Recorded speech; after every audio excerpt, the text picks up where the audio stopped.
Bien. Daniela, bueno, nos sorprendió mucho, nos quedamos helados, con la boca abierta, cuando escuchamos en vivo el testimonio de Mariela Fernández, y nos daba esa impresión, lo comentábamos recién fuera de cámara con Sol, nos daba esa impresión de que quien pasa por una situación tan traumática como esa, en algún momento necesita como desahogarlo y sale así, en cualquier momento sin preparación y bueno, de una manera muy... Igual, al mismo tiempo se notaba que ella lo tiene muy madurado, ¿no? Pero digo, sin que se espere.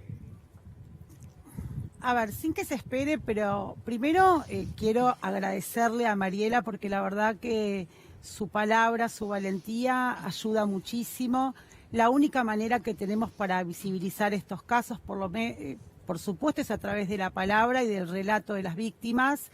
Y en realidad esto surgió con otro disparador que fue un caso de abuso de este padre, ¿no es cierto?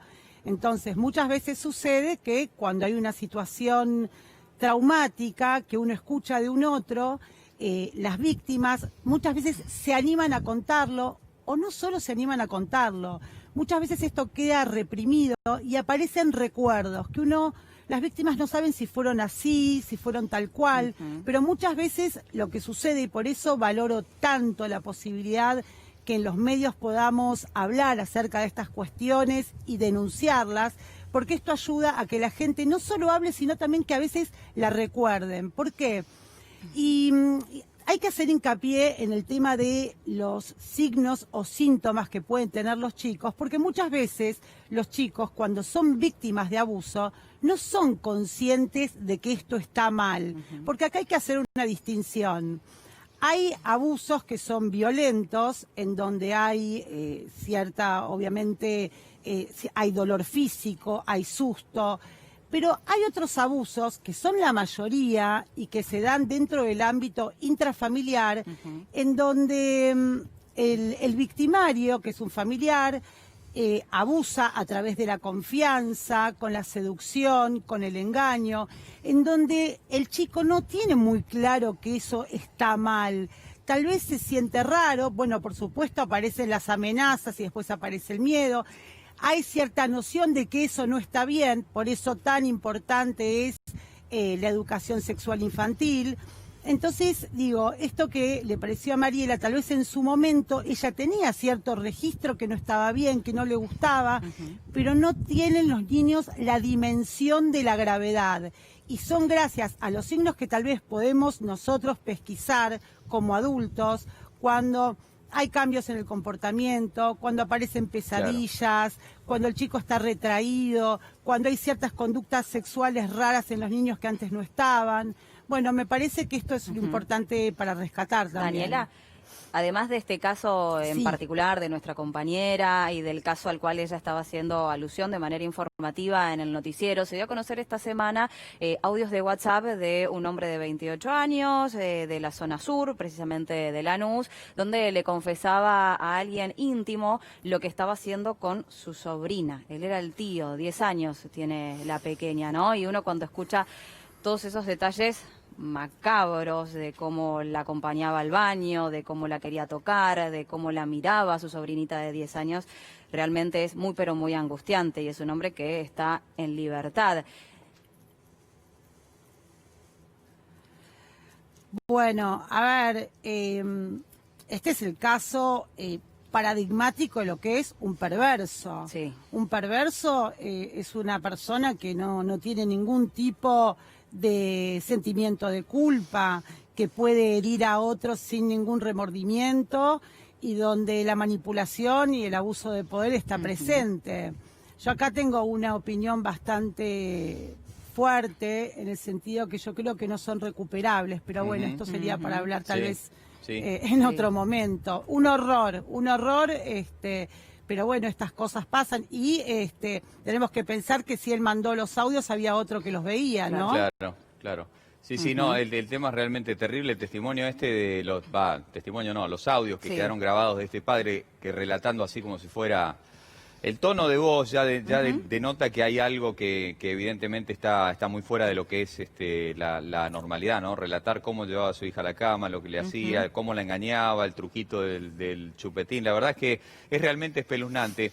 Pero sin irnos de este caso y volviendo un poquito también a lo de Mariela, queda como la sensación en la víctima de que tuvo algún tipo de responsabilidad en la situación, es decir, que él o por lo menos facilitó, o que la otra persona vio algo en él, es decir, yo me pongo en el lugar de la víctima, debo tener algo malo para que me haya buscado a mí y me haya hecho lo que finalmente me hizo. Y eso, supongo, porque uno ha hablado con otras personas que también han sufrido este tipo de casos, supongo que se arrastra prácticamente por toda la vida, que eso es muy difícil de sacar no digo de lo racional, de la mente, de la memoria, sino del sentimiento, como que uno se siente así a través de los años, ¿no? Mira, Bernardo, esto es uno de los puntos centrales que uno trabaja en el espacio terapéutico. Claramente hay un sentimiento de culpa inconsciente que se perpetúa durante mucho tiempo, en donde la víctima, exactamente como bien vos decías, muchas veces piensa, algo habré hecho, lo habré seducido, algo pasó que yo tuve que ver. Pero esto no, yo creo que este es un punto que se puede trabajar, que cuando uno lo puede poner en palabras, que cuando hay una simbolización, que cuando uno con el paciente puede poner las cosas en diferentes contextos, donde se puede entender, donde puede quedar clara la diferenciación entre víctima y victimario, en donde uno puede hacer una elaboración y un duelo. Porque acá también tenemos que hablar de alguna manera un poco de un duelo. ¿En qué sentido? Hay una cuestión de la infancia fundamental que tiene que ver con la intimidad, con la niñez que está vulnerada y hay que hacer un duelo acerca de esta situación, de esta sensación de pérdida que el niño tuvo, porque también, digamos, hay que decirlo, hay una pérdida en algún momento de confianza, de confianza a uno mismo y de confianza al otro, pero esto se restituye, digamos, y uno puede tener, después de una situación de duelo, una vez trabajado terapéuticamente y a veces interdisciplinariamente, una vida totalmente normal y sobrellevar esta situación como una situación muy traumática, pero superada. Claro, pero es necesario en su momento hablarlo y hacerlo público de alguna manera, porque suele ocurrir en los grupos familiares que la persona que es la que abusó en su momento, aunque esa situación ya no se reproduzca o no se repita porque los protagonistas ya son mayores, pasaron muchos años, esa persona viene e interactúa con los demás, con sus víctimas, como si no hubiera pasado nada. Eso me imagino que es terrible, debe ser muy dañino, ¿no? Es terriblemente dañino. Y en general, lo más dañino, que por suerte esto a Mariela no le pasó, es que muchas veces los padres no les creen a sus hijos. Hay una negación espantosa en relación a este tema, porque cuando se da dentro de un ámbito familiar, un abuelo, un tío, por supuesto, si se le da entidad al abuso, tiene que haber un quiebre familiar inevitablemente, porque esta persona, aparte por supuesto de la denuncia, tiene que ser expulsada de la familia. Claro. Entonces, muchas veces cuando estas cosas suceden y esto no se habló, y como bien decís, la única manera que tenemos para poder hacer algo con esto es poder ponerlo en palabras. Ahora, los chicos muchas veces no pueden poner en palabras lo que les pasa porque por miedo, por vergüenza, porque no saben. Entonces tenemos que estar muy atentos a estos signos que hablábamos al principio. Si el chico está diferente, si lo vemos triste. Yo creo que muchos colegios están capacitados y si no hay que recapacitarlos en relación a poder identificar estos indicadores que, digamos, detectados a tiempo,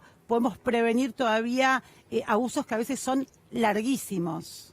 Sí, uno, la verdad que los estoy escuchando con muchísima atención y también el testimonio de nuestra compañera Mariela que hablaba de lo que le ocurría a ella años más tarde con su sexualidad, ¿no? Algo que marca justamente a los 10 años de Mariela lo que era después toda la adolescencia y adultez por delante.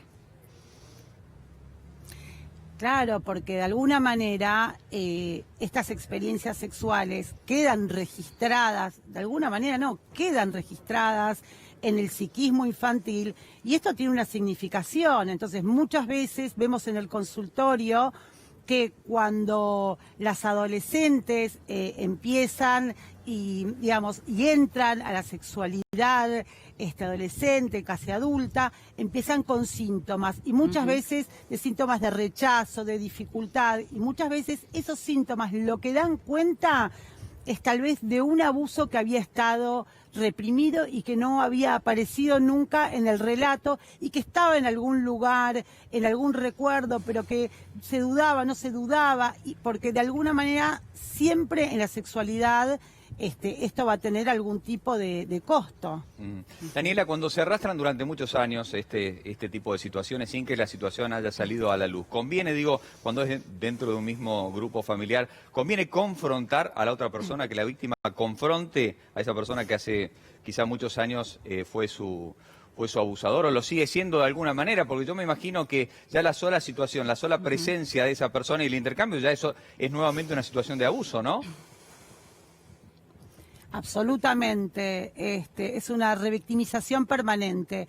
Yo creo que si la persona sigue estando dentro del ámbito familiar, hay que hacer algo, confrontándolo con él. Yo creo que acá lo que hay que siempre armar son redes, ¿no?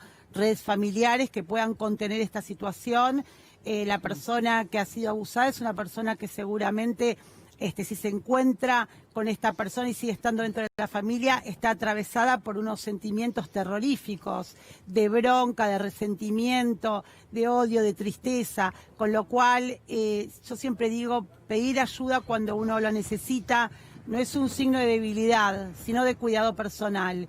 Y esto estaría buenísimo que si alguien que nos está escuchando y está en esta situación, hoy lo pueda abrir y pueda pedir ayuda en sus seres queridos y, por supuesto, una consulta profesional y judicial. Sin duda, sí. Daniela Furst, te agradecemos muchísimo nuevamente aquí en Remix de Noticias. Un placer. Bueno.